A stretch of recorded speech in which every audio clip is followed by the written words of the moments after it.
Hello everyone, this is Nitpicking Nerd, and today I want to show you a demonstration of my theory on how the Star Trek timeline keeps changing as a result of time travel, which can be used to explain a lot of inconsistencies and continuity mistakes between the various shows and movies. So this is the Star Trek history timeline, and in my theory the Star Trek timeline is different to our own history because various events that were mentioned in Star Trek as taking place in our time never actually happened. So obviously it's a parallel history which is not exactly like our own. I think, in my opinion, Star Trek should be gradually kind of retconning the history to try to make it as close to our history as possible, to add all kinds of retcons and changes by saying it's because of time travel and that's what changed the history, which was mentioned in previous Star Trek shows. So obviously the Star Trek timeline will keep changing, and that way we'll be able to go to the future of Star Trek franchise without constantly laughing at the inconsistencies with our own history once we reach those dates. And one such example is the eugenics war, which was said to be between 1992 and 96. That was mentioned in the original Star Trek show. That obviously didn't happen. Another example are the Bell riots, which were mentioned in Deep Space Nine as taking place in 2024, and also all the sanctuary districts that all major cities put all the homeless people into those districts. That date is obviously coming very soon, and then we can laugh at another inconsistency with real history. Also note that the computer technology we saw in this time was much inferior to our own real computer technology which exists earlier, so that's obviously another inconsistency with our real history. Also, cell phones were not visible except by one person. We didn't actually see anyone using any kind of cell phones. The internet was apparently very censored in this time, and the computers themselves looked a lot more bulky and a lot less advanced. So this is the date of the first contact with the Vulcans. This is the time of Enterprise, which in my theory was a lot different in the original timeline. I'll get to that. This is the original Star Trek show. This is TNG. This is Deep Space Nine. This is Voyager. This is the 26th century. And this is the 30th century where we have Daniels. So obviously I don't have enough room to draw every single time travel incident, but I will draw the ones which I think created the most differences to the timeline and the cause of a lot of changes in the entire timeline.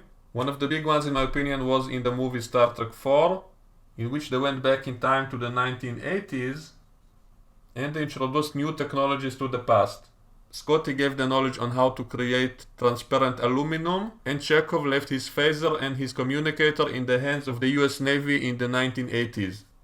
And even though the crew returned to their own time in the end of the movie, it's possible they didn't notice that some of the things they did in the past actually did create a whole bunch of changes, which will be noticeable later, basically boosting up the technological progress of the humans. Now let's move to Deep Space Nine. We know that Bashir and Sisko traveled back into the time of the Bell riots, and they actually had their comm badges stolen. And as we know, the comm badge contains a subspace technology, it contains a force field emitter, it has an advanced tiny computer, so this could have also boosted up the technology, assuming those comm badges were not simply melted down, because we never actually saw them finding their stolen comm badges and taking them back. So if they were left in the past, it could have caused a technological boost as well. In one episode of TNG, we met a time traveler who claimed he's from the future. It turns out he was actually from the 22nd century, and he stole the time ship of someone who visited him from the future. Let's say this was right before the time of Enterprise, we don't know the exact date. He then went back in time to the time of TNG, and then his ship went back again in time to the same place in New Jersey and might have been found by someone else. And it's possible the time ship itself could have been deconstructed by someone and its technology has been used by someone else in the past. So this is another clear example of a temporal violation which could have caused changes in the past in the 22nd century. Now, in season 4 of Deep Space Nine, we had a time travel episode of the Deep Space Nine crew traveling back to the time of the original series. And it looked exactly the same as we saw the original series, with very few minor changes, and so it's safe to assume that up until that point, there was no big change in between TOS and Deep Space Nine. So we had this time travel story with the Tribbles, and as far as I could tell, they didn't do any major changes to the past. They didn't leave any advanced technologies in the past, they didn't really do anything that could cause major changes in the past, and everything looked exactly the same. So I think it's safe to assume that until this point in Deep Space Nine in season 4, the past that we saw in the older Star Trek shows were virtually identical. The next big time event was in the movie First Contact, which took place at around season 5 of Deep Space Nine.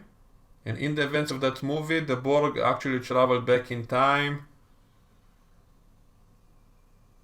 to 2063, trying to disrupt the first contact that humans made with the Vulcans. And I think that caused the biggest change to the timeline, and from that point onward, nothing was the same as we saw before. A lot of changes happened, which basically created a new timeline.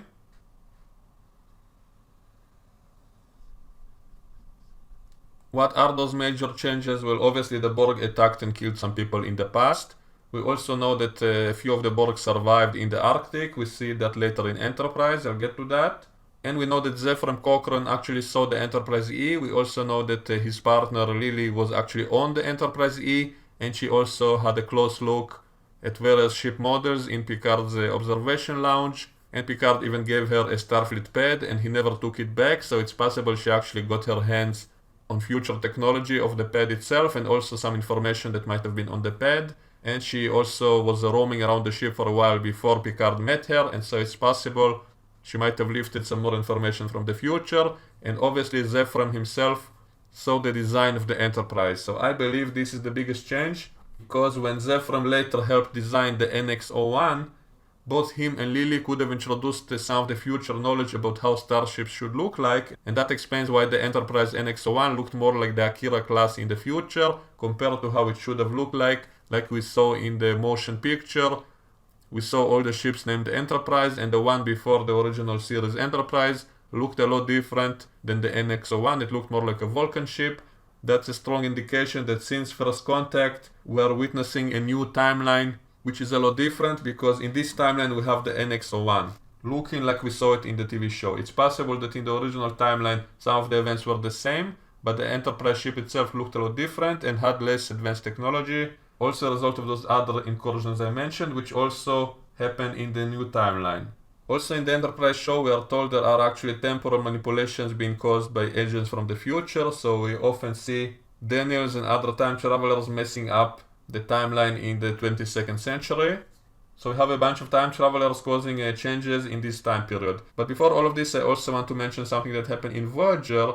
I think it's safe to assume that because that episode of Voyager called The Future's End came out after First Contact, we can say it's already taken place in the new timeline that was created by First Contact. We had the time travel episode in which agents from the future came back to Voyager time, trying to destroy Voyager, and both of them got accidentally sent back in time.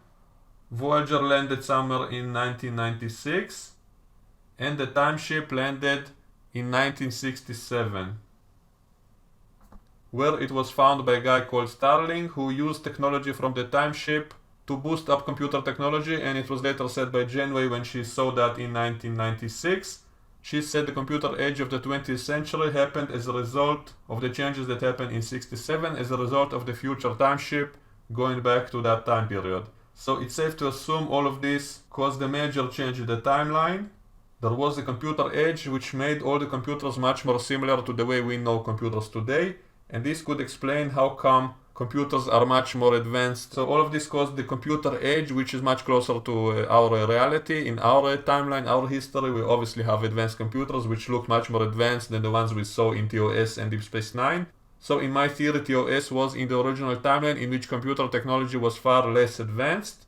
And that was the same timeline up until season 3 of Deep Space Nine, which was when they went back to the time of 2024, and we saw they had much less advanced computers. It was the same timeline up until season 5 of Deep Space Nine, which is why when they went back in time to TOS, it looked exactly the same as we remember it. But after that, the Borg went back in time to change the timeline, and after that, there was the incident with the time ship in Voyager, which caused a major change in the past, advancing computer science far beyond what it was in the original timeline, and possibly also delaying the eugenics war, because apparently the eugenics war never happened in the new timeline that we saw in Voyager, since they arrived exactly at the same time as the war was supposed to be ending, and yet everything looked totally peaceful and no one mentioned the eugenics war, and Janeway said all of this is part of their history, so it means Voyager might have been set in the new timeline. All those changes that happened in the past already started influencing Voyager,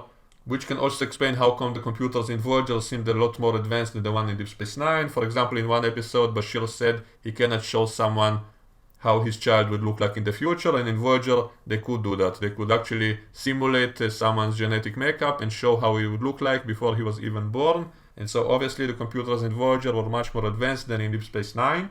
And so I would say most of Voyager is taking place in this new timeline, especially since Janeway said the computer age is part of their history. And I say the computer age didn't happen in the original TOS timeline. And it's possible the eugenics war got postponed somehow, maybe in stages, maybe part of them did happen in the 1990s and other parts of them happen at a later time, possibly somewhere here in the post-atomic horror age, which was mentioned in TNG.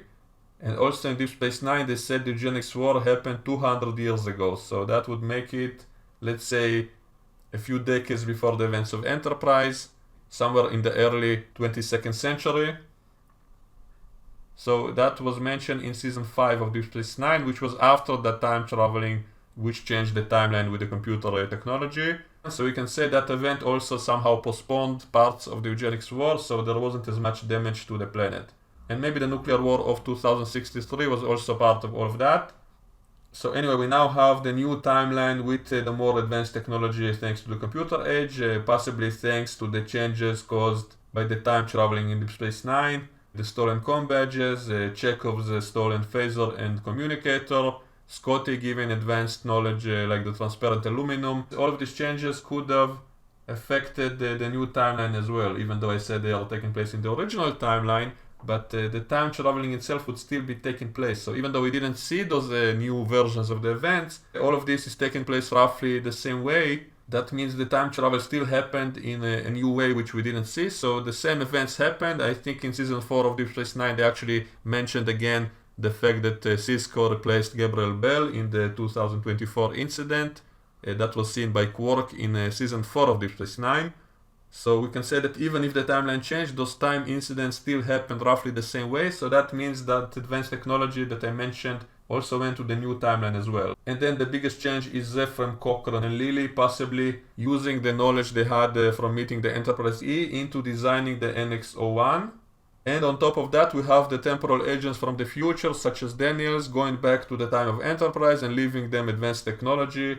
So we have Daniels leaving holographic technology, phasing technology, force field technology, a whole bunch of stuff which shouldn't have existed in the time before TOS, but yet we see in the Enterprise series, we see force fields, holograms, cloaking technology and decloaking technology, meaning we have the Suliban with cloaking technology from the future, and Daniels gave them the means to defeat it, and we also saw the Romulans with cloaking technology before the time they were supposed to have it in TOS, and so we have a whole bunch of changes, a whole much more advanced technology, which I think is a result of all this time traveling. So especially all the stuff that Daniels left, which I suspect might have been stolen maybe by Reed, because Archer commanded Reed to lock all the technology in Daniels' room, and yet we later find out that Reed was actually a member of Section 31.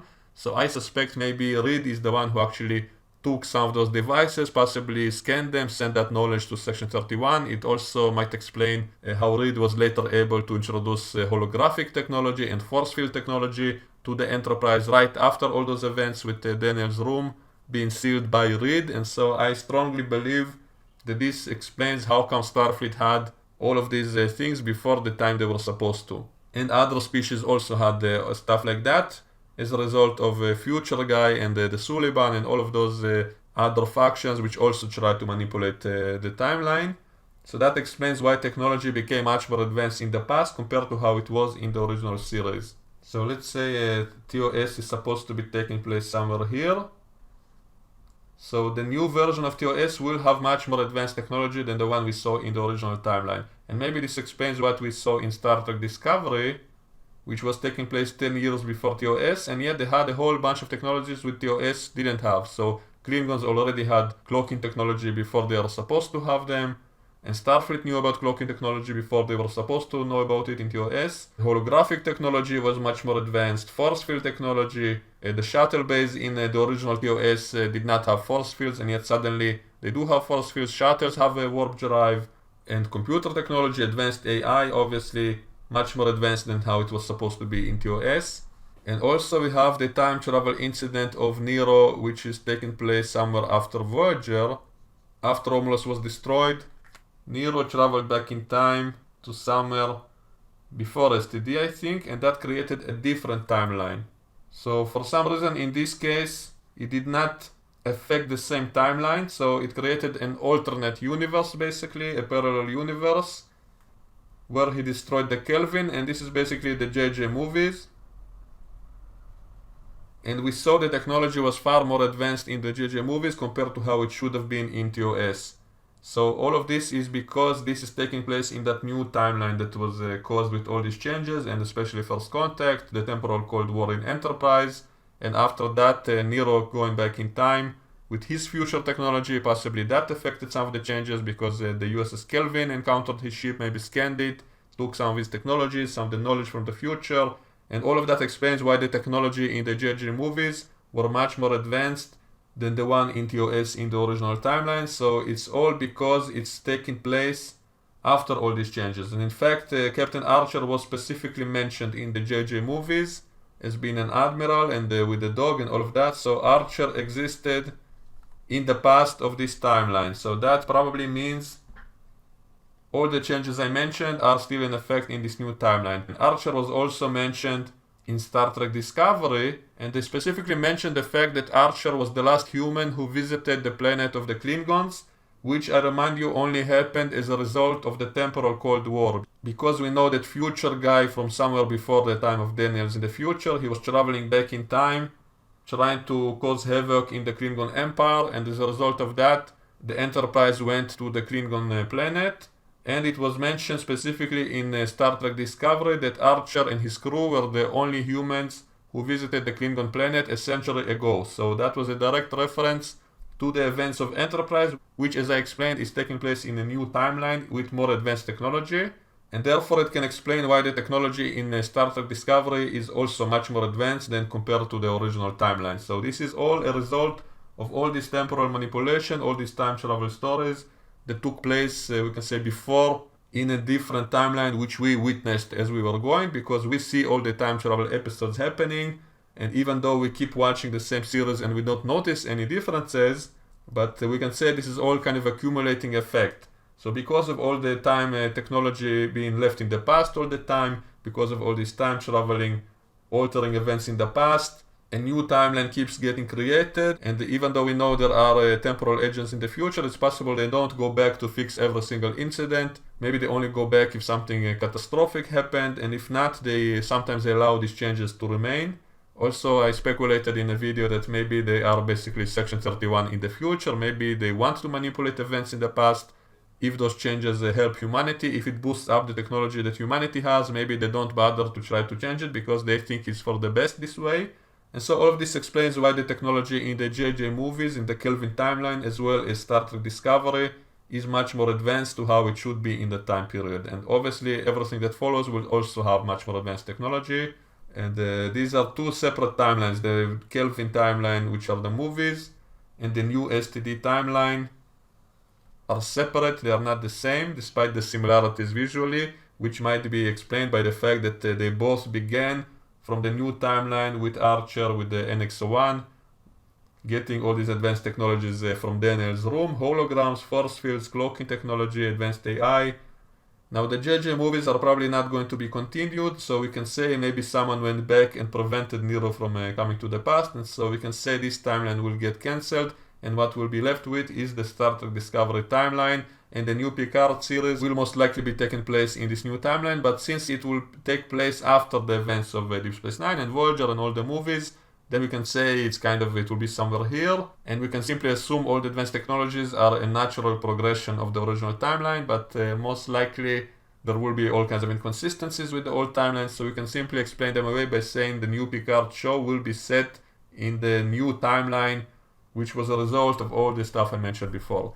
So I hope it's not too confusing. I think I covered most of the big events. Of course, there are a lot of little time-changing episodes, but I have no room to mention every single one of them. So I mentioned the ones that I think caused the biggest changes to the timeline. So that's it for now. Let me know what you think about all of this, and I will see you all next time. Bye bye.